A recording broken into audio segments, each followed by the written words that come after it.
देखो पुण्यात्माओं, आज गाने सुनते हो आप, या फिल्म देखते हो टीवी पर या मोबाइल में, या बकवाद देखते हैं, सुनते हैं किसी चुटकुले वगैरह। घर में एक दुर्घटना घट जाए, आप सुन कर दिखाइए उसने, वह फिल्म का गाना सुन कर दिखाइए फिर। तो ऐसे गंदे लोक में हम ये गाने सुने और सुनाएं, गाने गाएं, यहाँ तो रोना पीटना है सबका। और इसमें भगवान की भक्ति साथ लेकर और इस मालिक की आरती दिन रात करो, भगवान की भजन दिन रात करो। ठीक है, कोई दुर्घटना घट भी जाता, मालिक की भजन नहीं छोड़े, आरती इसी तरह करता रहे, इसमें बिल्कुल बंद नहीं करें। क्योंकि दुख हल्का भगवान ही कर सकता है, उसको रोते रोते भी मालिक ने याद करे। तो कहने का भाव ये है कि इस गंदे लोक में हम भूल जाते हैं, किसी के घटना घट गई, हम एक औपचारिकता करने जाते हैं वहाँ पर। अगर वो हमारे आया था और हम नहीं गए तो वो दुख मानेगा। बस वहाँ थोड़ी सी देर बस पूछ लेते हैं कैसे हुआ, क्या हुआ, बहुत बुरा हुआ, बाहर आते फिर वो सैर सपट्टे अपने जो के तो रहते। जिसके लागे सो तन जाने, और यह सब क्या लगेगी, किसी के पहले लग जाएगी, किसी के बाद में लगेगी। यहाँ तो कोई नहीं बचेगा इस मार से, काल के कोल्लू में सब पड़े हुए हैं। और एक दिन इसके पाठ के नीचे आपने आना पड़ेगा। परमात्मा कहते हैं चलती चक्की देख के और दिया कबीरा रो, और दो पाटन के बीच में साबत बचा ना कोई।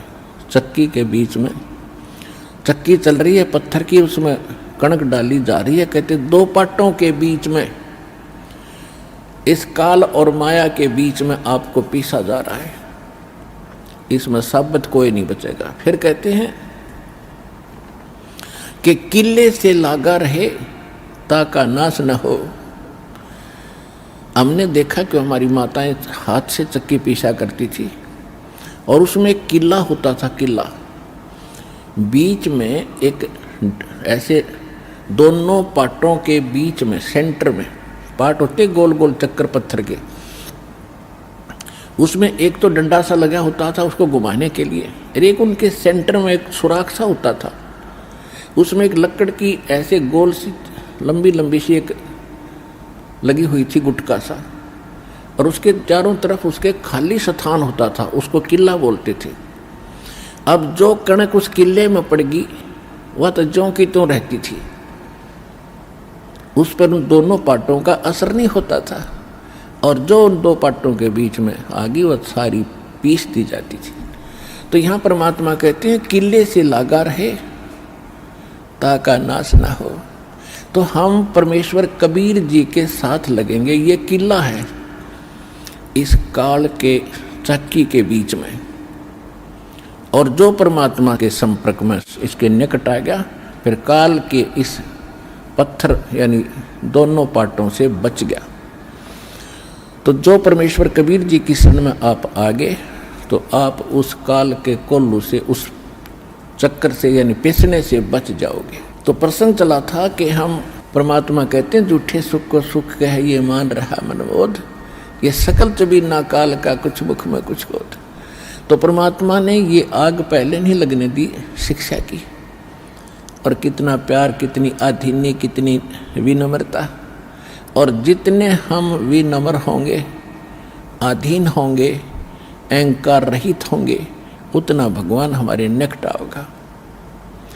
आदीनी के पास है ये पूर्ण ब्रह्म दयाल, मान बड़ाई मारियो भाई बेअदबी सिरकाल।